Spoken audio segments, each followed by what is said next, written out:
Tiens donc, on va parler de l'aide médicale d'État. Il y a débat. Oh, il y a débat. Tout le monde n'est pas sur la même longueur d'onde, c'est le moins que l'on puisse dire. C'est un vrai sujet de débat. Bruno Retailleau a indiqué être en faveur d'une réforme, estimant que les OQTF ne devraient pas y avoir accès. Je suis ministre de l'Intérieur, dit-il, et président d'un grand parti. Je dois pouvoir m'exprimer sur d'autres sujets que les miens et je continuerai de le faire. Il est hors de question de me laisser lier les mains. Et on va écouter Agnès Pannier-Runacher qui s'est exprimée et qui est ministre, vous le savez, de la transition écologique. Et on va en parler ensemble avec nos invités. La droite, y compris Bruno Retailleau, qui demande la suppression de l'AME pour les OQTF, notamment. Non mais, pardon, enfin je veux dire, la course à l'échalote avec le Rassemblement national, ça suffit. Le fait de toujours taper sur les étrangers, ça suffit. On sait tous que l'aide médicale d'État, elle est nécessaire. On ne va pas laisser crever les étrangers devant la porte de nos hôpitaux. C'est inacceptable. Nous avons une devise, liberté, égalité, fraternité. Fraternité, tout est dit. Louis de Ragnel, il y a débat. Alors, il y a débat, surtout ce que dit Madame Pannier-Runacher n'est pas exact, parce que, et même complètement faux, parce que Bruno Retailleau, dans son interview qu'il accorde au Figaro, et qu'on a pu lire tout à l'heure, dit très clairement qu'il est favorable à supprimer l'AME et transférer le principe de prise en charge des étrangers en situation irrégulière en le concentrant exclusivement sur l'urgence. Donc Bruno Retailleau n'a jamais dit qu'il fallait laisser crever les gens dans la rue s'il y avait un besoin. C'est pas ce qu'il a dit, non. Donc en fait, s'il y a un étranger en situation irrégulière qui a besoin d'être hospitalisé en urgence, il le sera. Ça s'appelle l'AMU. Comment ? Oui, bien sûr. L'aide médicale d'urgence. Exactement. La CMU, Georges Fenech.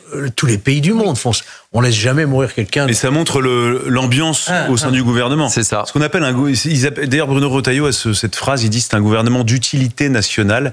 Et donc il explique, c'est normal qu'on ait des débats et qu'on soit pas forcément tous d'accord. Mais à un moment donné, il va falloir encore. Après, il parle de plein d'autres choses intéressantes, de l'Algérie, de Boualem-Sansal. Mais ça fait un peu cacophonie. Malheureusement, le débat à l'automne en loi de finances va être terrible. Ah oui.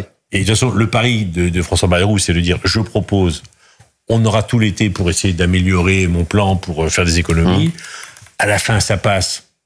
J'ai tout gagné. Ça passe pas, je m'en vais, mais je sors par la grande porte. Et la tête haute. Et on voit bien que ça va être très compliqué parce que tout le monde va faire des propositions pour dire les économies doivent être à tel endroit plutôt que ça. Ce qu'on peut reprocher effectivement au plan, c'est que, d'une manière générale, c'est qu'il ne fait pas assez la part aux économies et à la réforme de l'État. Très clairement. Bon. Et donc la proposition de Bruno Retailleau, c'est de dire il y a des économies qu'on peut faire directement liées à la politique migratoire. Voilà. Et on soigne dans l'urgence, mais on arrête de permettre migratoire plus d'1 milliard par an. Et on ne parle pas des gens qui sont logés. Enfin, c'est presque 2 milliards. Le fameux 115, lorsque les gens sont en difficulté, qu'on doit les rediriger l'hébergement d'urgence. Enfin, c'est plusieurs milliards. Et donc là, on dit, il faut peut-être, entre guillemets, limiter. En fait, on est très clairement dans la répétition de ce que sera la présidentielle. Autrement dit, la question pour tous ces gens qui sont mariés dans un gouvernement qui n'a ni queue, ni tête, ni sens, ni intention, c'est comment en sortir. Et comment en sortir sans donner l'impression qu'on laisse tomber la France ?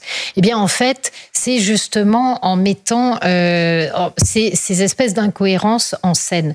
Parce qu'au bout d'un moment, et c'est ce que dit Bruno Retailleau, il répond, c'est la réponse du berger à la bergère. On lui a dit, tu restes dans ton couloir de nage. Il répond au président, désolé gars, je suis le président d'un grand parti, c'est ce qu'il dit. Peut-être l'avenir, et donc j'ai intérêt à m'exprimer sur tous les sujets. Et ce faisant, il indique qu'il est bien décidé à prendre la dimension qu'il pourrait acquérir, et la question c'est à quel moment partir et sur quelle crise est-ce que je peux partir. Pour l'instant, il le fait assez intelligemment parce que effectivement, c'est pas que en soi, un pays riche, prospère, qui crée l'AME, on ne peut que le saluer. Quand vous êtes dans un pays qui aujourd'hui se demande, mais pourquoi pas ? Quand on est dans un pays qui aujourd'hui se demande si la sécurité sociale, il pourra la sauver, s'il va réussir à sauver son hôpital, non, il est évident que ce genre de choses sont insupportables, d'autant qu'en fait, elles se déversent sur des gens qui n'ont pas participé à la prospérité nationale. Or, en théorie, c'est pas une question d'étranger ou de pas étranger, la participation à la sécurité sociale et le fait d'être protégé, c'est le fait de travailler dans le pays, donc de créer de la richesse qui fait que vous avez droit aussi à une protection sociale. Or là, on est sur des gens qui ne participent absolument pas à ça, qui ont parfois des droits qui peuvent être très étendus, au point qu'on s'est rendu compte, par exemple, sur la question des greffes. aujourd'hui, ce sont les étrangers qui sont plus greffés que les Français. Pourquoi ? Parce que comme on a plutôt une bonne santé générale, le moment où les Français ont besoin des greffes, ils sont vieux. Et comme Où est-ce que vous avez vu ça, Céline, que c'était les étrangers qui étaient plus greffés que les Français? Alors, ça a été un scandale qui est sorti il y a 1 an. Et en fait, le critère... Et c'était des gens qui ont alerté, qui tiennent en fait les endroits où on prélève les greffes et où on les donne, et qui vous expliquent en fait que le critère essentiel, c'est l'âge. Et comme les étrangers sont souvent plus jeunes et plus malades quand ils arrivent en France, aujourd'hui, on s'est rendu compte que beaucoup de greffes bénéficiaient à des étrangers plutôt qu'à des Français. Il y a eu tout un travail pour essayer de rééquilibrer les choses. Ça a été évoqué d'ailleurs à un moment donné sur des questions au Parlement. Et on voit bien qu'on arrive à des dérives aujourd'hui qui sont de moins en moins acceptables. Et en fait, reposer ces questions sur la table, c'est une bonne occasion de le faire. Et je crois qu'on devrait le faire avec moins de passion. Et la façon dont Pannier-Runacher, en revanche, le fait est parfaitement malhonnête, dégueulasse et immonde, parce que on est encore dans la mise en accusation. C'est une copine ce soir, en fait, c'est une pina. Elle l'accuse d'inhumanité. Ouais. Elle lui dit, vous allez laisser crever les gens dans nos rues. Enfin, sincèrement, vous voyez dire quelque chose comme ça à quelqu'un quand c'est faux? Moi, personnellement, je n'oserais pas. Et même si c'est pour une intention politique. Dernier, ce que je voudrais qu'on parle des propos à nouveau de Sandrine Rousseau dans quelques instants, mais la réaction de Marine Le Pen justement sur l'aide médicale d'État. La réaction de Marine Le Pen, et si vous voulez réagir, vous réagissez. Toujours les mêmes mensonges répétés en boucle, les mêmes outrances dont est coutumière Madame Agnès Runacher. L'AME doit être supprimée et remplacée par une aide médicale d'urgence, qu'on évoquait d'ailleurs avec vous, mon cher Georges. Comme cela existe dans tous les pays, plutôt que de réduire les droits des Français à la santé.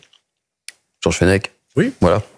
On disait tout à l'heure. C'est ce qu'on disait tout à l'heure. Il faut quand même rappeler que l'AME, ça coûte plus d'1 milliard par an. Oui, bien sûr. Donc c'est pas une petite dépense.